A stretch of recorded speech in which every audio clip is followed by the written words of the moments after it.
এমনটাই মন্তব্য করেছেন জামায়াত আমির। দেশ গড়তে জুলাই পদযাত্রা করবে এনসিপি। রাজনৈতিক আত্মহত্যা, ফের ট্রাম্পের সমালোচনায় ইলন মাস্ক। কয়েক মাসের মধ্যেই আবারও ইউরেনিয়াম সমৃদ্ধ করতে পারবে ইরান। গভীর রাতে ইসরায়েলকে ধমক দিয়ে ট্রাম্পের স্ট্যাটাস। এতক্ষণ শুনছিলেন সংবাদ শিরোনাম, এবারে বিস্তারিত। কুমিল্লায় মুরাদনগরে এক নারীকে ঘরে ঢুকে গলায় ছুরি ঠেকিয়ে ধর্ষণের ঘটনায় তীব্র প্রতিক্রিয়া জানিয়েছেন বাংলাদেশ জামায়াতে ইসলামের আমির ডাক্তার শফিকুর রহমান। নারী নির্যাতনের এই ঘটনাকে লজ্জাজনক আখ্যা দিয়ে তিনি বলেছেন, যারা এই কাণ্ড ঘটিয়েছে তাদের যে কোনো উপায়ে আইনের আওতায় এনে দৃষ্টান্তমূলক শাস্তি দিতে হবে। আজ রবিবার সামাজিক যোগাযোগ মাধ্যম ফেসবুকে দেওয়া এক পোস্টে ডাক্তার শফিকুর রহমান বলেন, কুমিল্লার মুরাদনগরে একজন নারীর উপর পাশবিক নির্যাতন একান্তই লজ্জাজনক একটি ঘটনা। লম্পটদের যে কোনো মূল্যে পাকড়াও করে আইনের আওতায় আনতে হবে এবং কঠোর শাস্তি দিতে হবে। তিনি আরও লেখেন, খুঁটির জোর যাই হোক তাকে কোনোভাবে পাত্তা দেওয়া যাবে না, অন্যথায় এই সমাজ আপাতমস্তক একটি জঙ্গলি সমাজে পরিণত হয়ে যাবে। এরই মধ্যে পুলিশ জানিয়েছে, মুরাদনগরের ওই ঘটনায় অভিযুক্ত প্রধান আসামি ফজর আলীকে রাজধানীর যাত্রাবাড়ি এলাকা থেকে গ্রেপ্তার করা হয়েছে। এর আগে নির্যাতনের ভিডিও সামাজিক যোগাযোগ মাধ্যমে ছড়িয়ে দেওয়া অভিযোগে আরও 3 জনকে আটক করা হয়। উল্লেখ্য, গত 26 জুন রাতে কুমিল্লার মুরাদনগরের রামচন্দ্রপুর দক্ষিণ ইউনিয়নের বাহেরচর 5 কিত্তা গ্রামে ওই ঘটনা ঘটে। অভিযোগ অনুযায়ী একদল যুবক এক ঘরে ঢুকে গলায় ছুরি ধরে এক নারীকে ধর্ষণ করে। সেই বর্বরতার 51 সেকেন্ডের একটি ভিডিও পরে সামাজিক মাধ্যমে ভাইরাল হয়। এতে দেখা যায় বিবস্ত্র অবস্থায় অন্তত 10-12 জন যুবক ওই নারীকে মারধর করছে। সাহায্যের জন্য বারবার চিৎকার করলেও কেউ এগিয়ে আসে না। পুলিশ জানিয়েছে, ঘটনাটি তদন্তাধীন এবং অপরাধে জড়িত সবাইকে গ্রেপ্তারের চেষ্টা চলছে। আইন শৃঙ্খলা বাহিনী বলছে, ঘটনাটি অত্যন্ত নিন্দনীয় এবং এর বিরুদ্ধে ব্যবস্থা নিতে তারা প্রতিশ্রুতিবদ্ধ। জুলাইয়ের বর্ষপূর্তি উপলক্ষে আগামী 1 থেকে 30 জুলাই পর্যন্ত সারা দেশে দেশ গড়তে জুলাই পদযাত্রা কর্মসূচি পালন করবে জাতীয় নাগরিক পার্টি। রোববার বেলা 11টায় রাজধানীর বাংলা মোটরে দলটির অস্থায়ী কার্যালয়ে জুলাই অভ্যুত্থানের বর্ষপূর্তি উপলক্ষে এই কর্মসূচি ঘোষণা করেন দলটির আহ্বায়ক মোহাম্মদ নাহিদ ইসলাম। তিনি বলেন, শহীদ আবু সাঈদের কবর জিয়ারতের মাধ্যমে দেশের 64টি জেলায় দেশ গড়তে জুলাই পদযাত্রা কর্মসূচি পালন করা হবে। নাহিদ আরও জানান, 16 জুলাই আবু সাঈদের মৃত্যুর মাধ্যমে শহীদ হওয়া শুরু হয়। তাই আমরা 16 জুলাই বৈষম্য বিরোধী শহীদ দিবস হিসেবে সারা দেশে পালন করব। এছাড়া 3 আগস্ট শহীদ মিনারে ছাত্র জনতার পক্ষ থেকে জুলাই ঘোষণাপত্র এবং ইশতেহার পাঠ কর্মসূচি অনুষ্ঠিত হবে। 5 আগস্ট গণঅভ্যুত্থানে শেখ হাসিনা পালিয়ে যেতে বাধ্য হয়। এই দিনকে ছাত্র জনতার মুক্তি দিবস পালন করবে জাতীয় নাগরিক পার্টি। তিনি বলেন, জুলাই ঘোষণাপত্র দেওয়ার প্রতিশ্রুত মেয়াদ শেষ। সরকারের জায়গা থেকে কোনো পদক্ষেপ দেখিনি। সরকার ব্যর্থ হয়েছে, তাই আমরাই দেব। এছাড়া 8 আগস্ট নতুন কোনো বাংলাদেশ দিবস পালনের সিদ্ধান্ত থেকে সরকারকে সরে আসার আহ্বান জানান তিনি। যুক্তরাষ্ট্রের প্রেসিডেন্ট ডোনাল্ড ট্রাম্পের নতুন কর ও ব্যয় হ্রাস সংক্রান্ত বিল নিয়ে আবারও কড়া সমালোচনা করেছেন বর্তমান বিশ্বের অন্যতম শীর্ষ ধনকুবের এবং বৈদ্যুতিক গাড়ি নির্মাতা প্রতিষ্ঠান টেসলার প্রধান নির্বাহী কর্মকর্তা ও স্পেসএক্স প্রধান ইলন মাস্ক।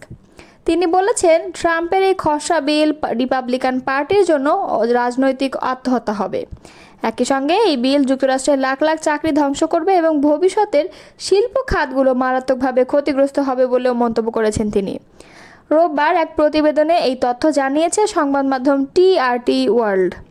শনিবার নিজের জন্মদিনে সোশ্যাল মিডিয়া প্ল্যাটফর্ম এক্সে দেওয়া এক পোস্টে মাস্ক লিখেন, সিনেটের সর্বশেষ খসড়া বিল যুক্তরাষ্ট্রের লাখ লাখ চাকরি ধ্বংস করবে এবং আমাদের দেশের জন্য কৌশলগতভাবে মারাত্মক ক্ষতি ডেকে আনবে।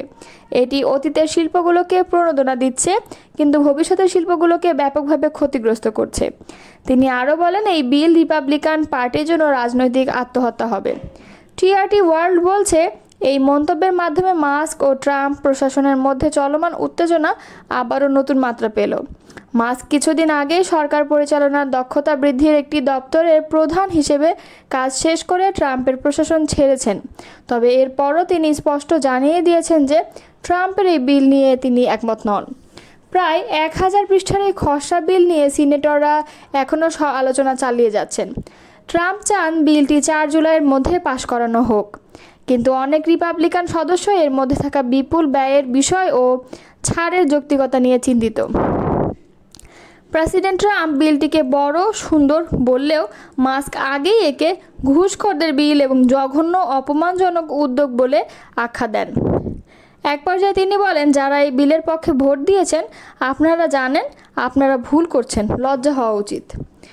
প্রসঙ্গত, একসময় ট্রাম্পের ঘনিষ্ঠ মিত্র ছিলেন মাস্ক, কিন্তু বিল পাশের প্রক্রিয়ায় মাস্কের বিরোধিতা তীব্র হয় এবং তিনি এমনকি ইঙ্গিত দেন তিনি ট্রাম্পের বিরুদ্ধে বিতর্কিত যৌন কেলেঙ্কারির প্রমাণ ফাঁস করতে পারেন, যদিও কোনো নির্দিষ্ট প্রমাণ দেননি তিনি।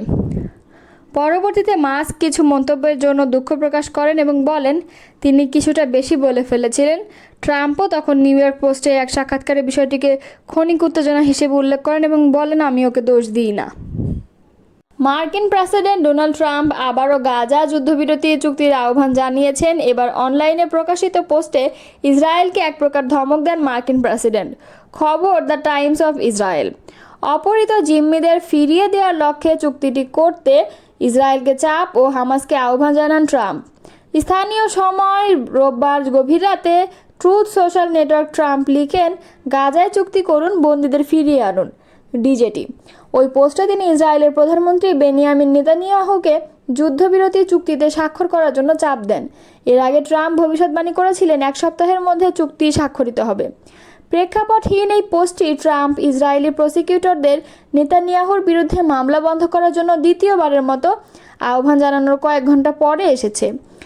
এখানে বলা হয়েছে তিনি এখন হামাসের সঙ্গে একটি চুক্তি নিয়ে আলোচনার প্রক্রিয়াধীন, যার মধ্যে বন্দীদের ফিরিয়ে আনার অন্তর্ভুক্ত থাকবে। এদিকে গাজা যুদ্ধবিরতি নিয়ে মার্কিন প্রেসিডেন্ট ডোনাল্ড ট্রাম্প আশাবাদী মন্তব্য করায় বিস্ময় প্রকাশ করেছেন ইসরায়েলি কর্মকর্তারা। তারা এই বক্তব্যকে রাজনৈতিক কল্পনা বিলাস হিসেবে উল্লেখ করেন। যুদ্ধবিরতি এবং বন্দি বিনিময় নিয়ে যুক্ত আলোচনায় থাকা নাম প্রকাশে অনিচ্ছুক ইসরায়েলি কর্মকর্তা রোববার জানান, হামাস ও ইসরায়েলের নেতানিয়াহু সরকারের মধ্যে অবস্থান কোনো পরিবর্তন আসেনি, ফলে আপাতত যুদ্ধবিরতির সম্ভাবনা অনিশ্চিতই রয়েছে। তারা আরও বলেন, যুক্তরাষ্ট্রের প্রশাসন একটি পূর্ণ চুক্তিকে সমর্থন করে, যে চুক্তিতে যুদ্ধবিরতি, ইসরায়েলি বন্দীদের মুক্তি এবং যুদ্ধের শেষ থাকবে, যাতে ওই অঞ্চলের সম্পর্ক স্বাভাবিককরণ প্রক্রিয়া আরও বিস্তৃত করা সম্ভব হয়। সম্প্রতি ট্রাম্প বলেন, আমরা মনে করি আগামী 1 সপ্তাহের মধ্যেই যুদ্ধবিরতি হবে। তবে হোয়াইট হাউসের কর্মকর্তারা স্বীকার করেছেন ট্রাম্প এই বক্তব্য কোন ভিত্তিতে দিয়েছেন তা তারা জানেন না।